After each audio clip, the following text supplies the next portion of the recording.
much for having me here today, and I am excited to share some tried and true stress management strategies.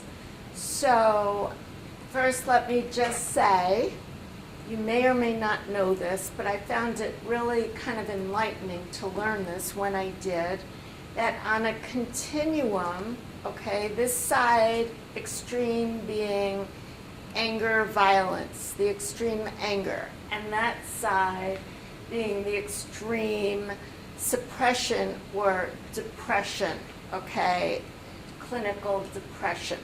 So in the middle, where most of us in this room are, hopefully, there is a okay amount of stress and frustration. Stress and anger and frustration is fine. We live with that, and most of us cope in okay ways with it. It's very, very individual of what your tolerance is about when you go one way or the other. And that's when someone is about to topple over, so to speak, from their own medium point, that's when I can help people. Those are the people that seek my help, and I'm happy to share with you a little bit of what I share with many of them. Something that most people have challenges with these days is time. So during stressful times, it's most important, more than ever, to be aware of what is distracting, what can be distracting to you. And sometimes we call them time vampires or time bandits. And such things as email, the text messages we get, any sounds from a phone or other devices can easily get us off task. And if you're very intent on completing something within a certain time frame, it's really important to be aware of that and work with it, as well as review your list from time to time. And it's your list, unless you work for a company that is very strict with their timelines. Then for us in this room, in any event, we're mostly small business owners here, or work with medium-sized businesses. If it's your list, then you can switch around the priority of what's important to do when. And it's okay to reevaluate and do that every day. So that's something you might want to look at again if you haven't done that in a while. Procrastination is something many people do. Procrastination is either based on fear of failure, fear of being judged, fear of being controlled, and or possibly fear of success. Some people don't know what to do with success. So anything anyone may be procrastinating about can be caused by any or all of those fears, and it can be really helpful to recognize what it is that's holding you back so you can take care of it. Some additional tips for time management here is to know when your best time of the day, of your energy is to get certain things done. So that's really important. Another thing is be realistic about what you can accomplish in a certain time period. And later there's a slide about SMART goals, and that is what that's about.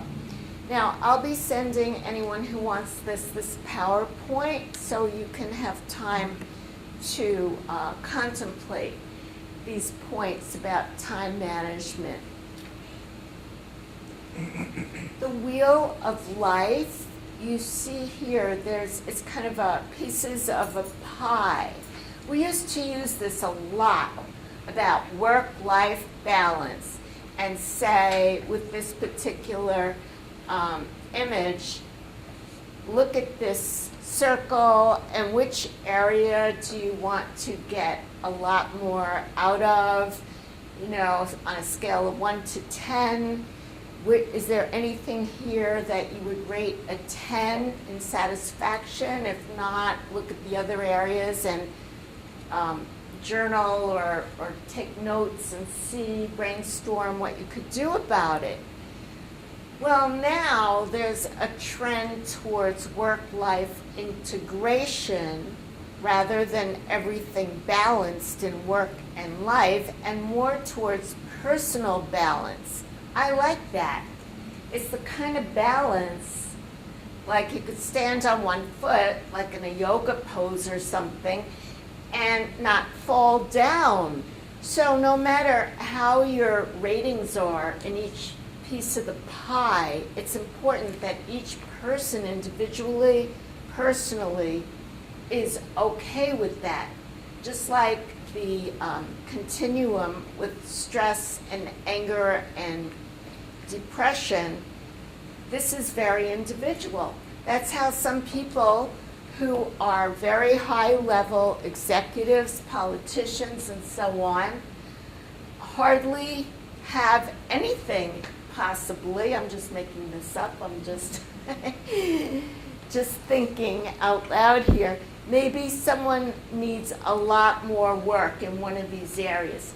But they're happy and they're doing a fantastic job, either as an executive or a politician. So it doesn't matter much to anyone. So that's how the work-life integration and personal balance became more of a focus than work-life balance. And here is a way of prioritizing, and as I said, you will have this PowerPoint, so you'll have this worksheet that you can play with kind of about what your goals are, and you could change them around and see how each of those areas that you personally want to improve in your life, how it looks as far as if it's really going to happen, if it's realistic, when you're going to do it. Rank your goals, list your goals. So with that, with all these points so far, let me say, in a positive way, most people can overcome workplace stress. And this little cycle here in this circle, I'll read it to you, I don't know if you could see it. Manage stress is on the top. It's a wonderful cycle. You manage your stress, and then you have increased focus and creativity. Then you also have improved health and happiness and increased confidence personally and with your career, and you can achieve greater focus. Oftentimes, people think if they take time out to exercise or to meditate or to practice relaxation techniques, they don't have the time. They won't accomplish their goals. It's actually usually the opposite, that things will backfire most of the time if you're not doing those things like exercise, taking time out to relax, and so on. So I know I've found that in my personal life over the years, and most of my clients find that too, and family members. And it's really pretty interesting, because just when you think you don't have enough time to do one of those things, it's when you need it the most. And I see people agreeing with me here, so I'm happy to see that. Okay, so this is a little exercise that is a stress relief. And I'm going to ask you, each of you, to think of something that really upset you either today or this week, if you can't think of anything today. And just for a moment, don't get too bogged down in that. And if you would just stand up, if you could stand up right now, or you could do this staying in your seat, and you will need 2 hands free. Okay? So on the count of 3, just like in that picture, we're going to punch the ceiling, high ceiling, so we're not going to reach it. So as I said, you could either stand or stay seated. And we're going to go like that on the count of 3. As you inhale, just for a couple of seconds, stay that way, and then let any of that frustration and stress leave through your fingertips, through your toes. We're going to do that 3 times. So when you do that, you could visualize, if you want to, a circumstance or people up there that you really want to punch. It's okay, it's only in your mind. And then you're going to let it go. So you will see, you will feel better about what you thought about. And it's a temporary kind of intervention with this kind of stress. And the thing is, stress is cumulative, it accumulates. So any kind of intervention, as short as it may be, is good. It just interrupts the stress cycle of cortisol and adrenaline that is much too high going on in our bodies. So give yourself a little break from a circumstance, people, traffic, whatever it may be, and do this with me, please. 1, 2, 3. Good.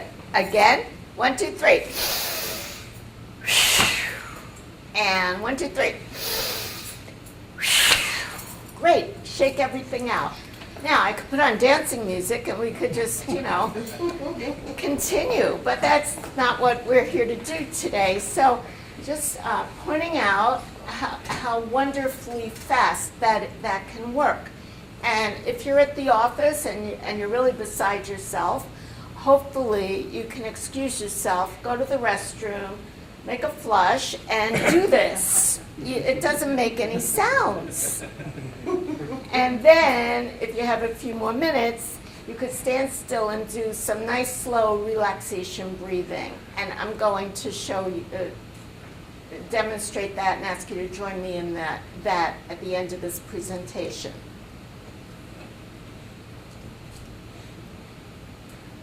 So, speaking of relaxation breathing, that is the most effective way to just let go of stress if you practice it on a regular basis. How many people here do that on a regular basis?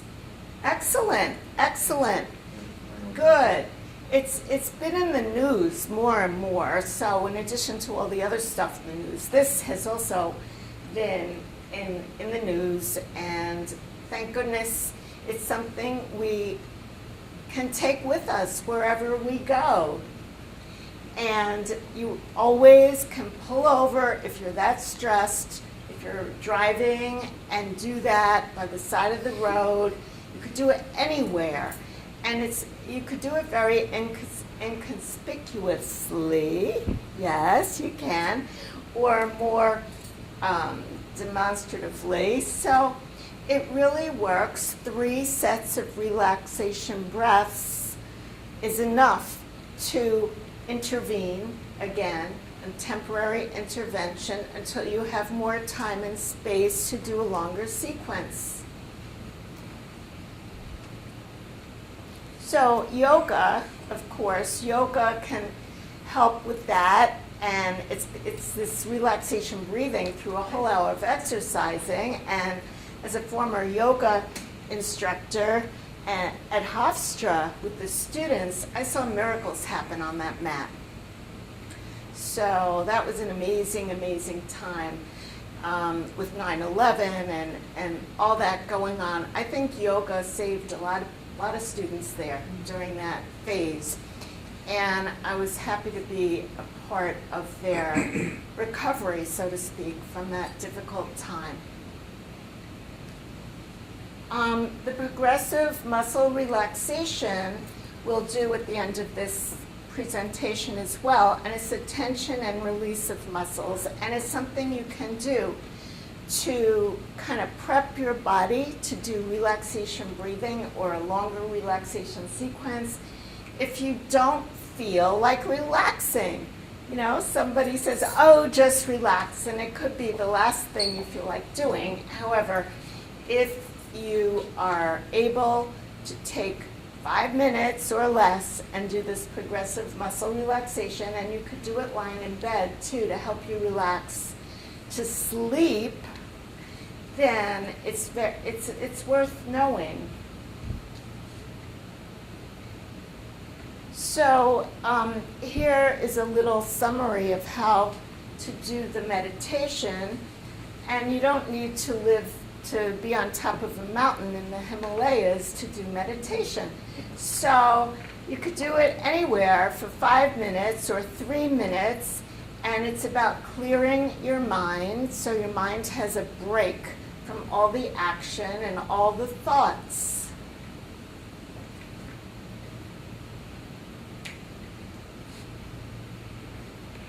So there's 3 points here, and it's from the 4 Agreements, which is a favorite book of mine, and many of my students and clients agree with me. So one of the things that is talked about there is to become aware of what's happening in the moment without judgment, and do not take things personally. It's very helpful to keep in mind that everyone, each person sees things through their own lens, through their own perspective. So if someone says something about you and you take offense at it and you're ready to be angry or respond, or you feel hurt and you want to cry, or however people can feel, it's very, very helpful to keep in mind that that comment may not be true.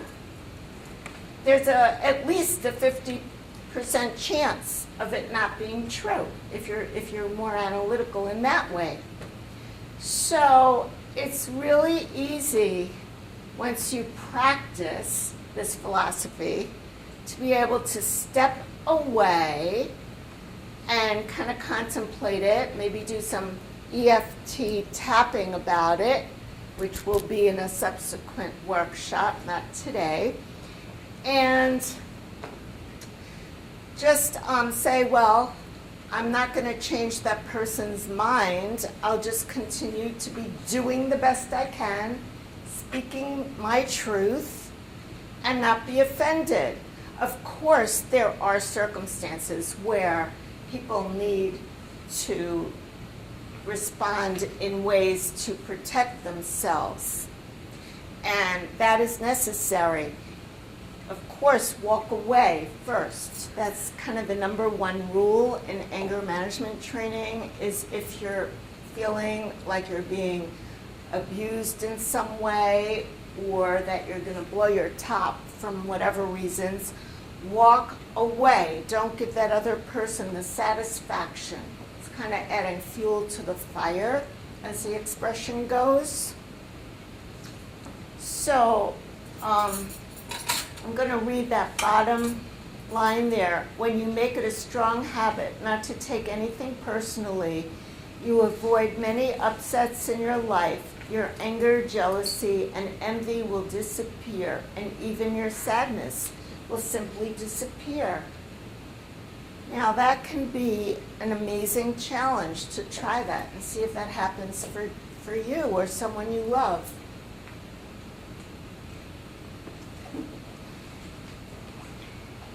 So we're just switching back here, switching gears back to the time management and goal setting. SMART goals is something that's in a lot of the business literature and leadership literature, and SMART goals is really important. So specific, to see if a goal is specific, to see if it's measurable, to see if it's attainable and realistic and timely. sometimes we're not sure which way to go. You know, there are several forks in the road, and you could examine each one with this in this way and see if it works for you, if you could eliminate some or say, yeah, that's going to work.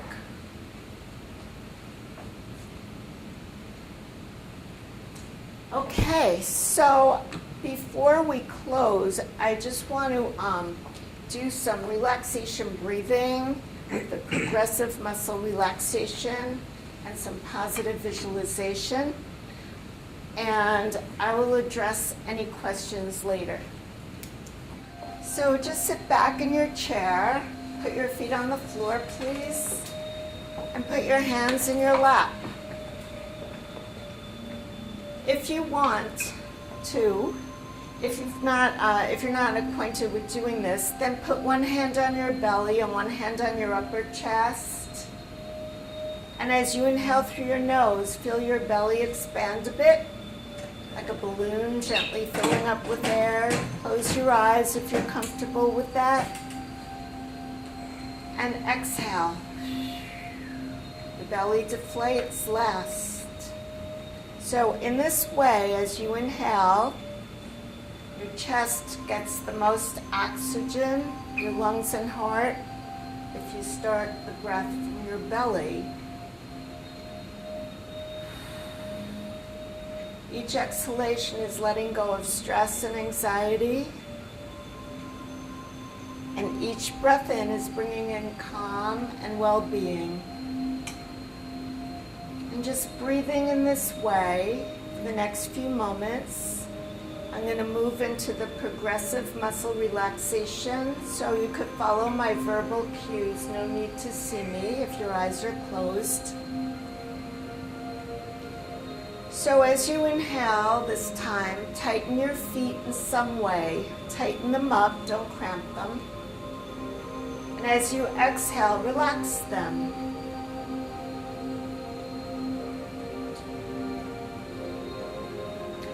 Breathing in, tighten your calves, the back of your bottom of your legs. And release, undo that. Keep breathing. Bring your attention to your knees and the tops of your thighs as you breathe in, tighten. And as you exhale, relax.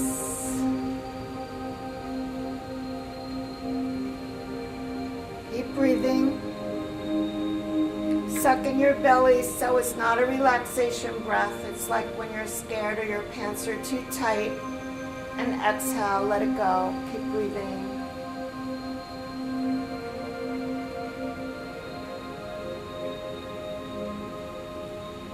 Inhale, shrug your shoulders up to your ears and let them drop. Very good. Inhale, press them all the way back into your seats and into place.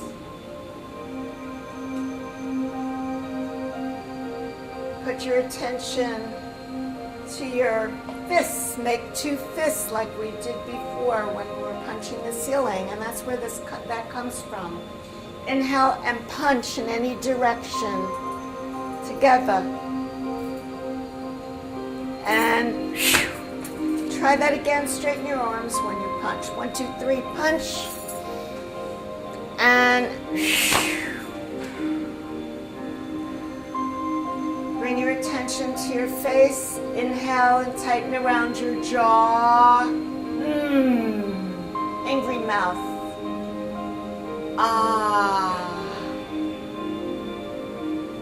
And your eyes, squeeze your eyes shut tight. Crying eyes, angry eyes. And exhale, release and relax all the muscles behind and around your eyes.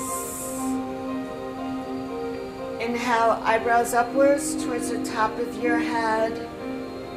And let them drop. Keep breathing. On the count of 3, tighten everything. your legs, your feet, your arms. 1, 2, 3. Inhale, tighten. And just breathe slowly and deeply now.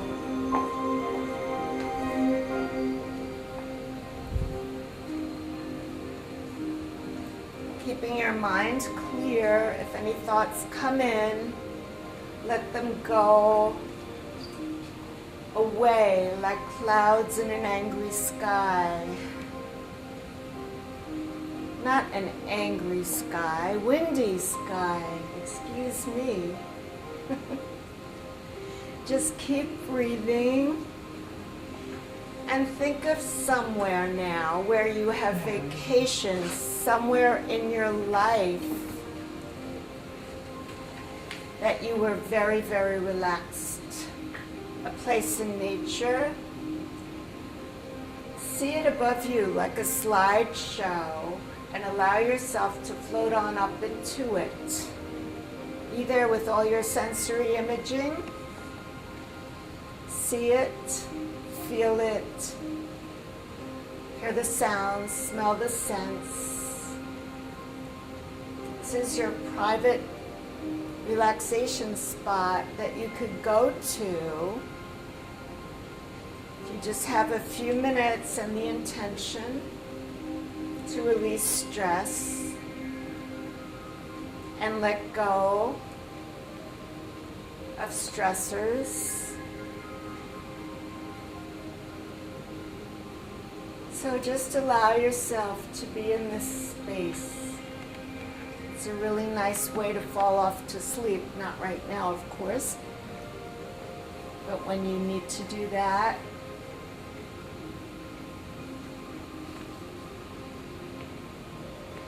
And now, very slowly, allow the vision to fade. Feel the surface beneath you. The chair, the floor. Know where you are, and when you're ready, just slowly open your eyes. Be back in this time and place. Just want to thank you all so much for your participation, and I hope that you can use some of these techniques and strategies in your lives. Thank you.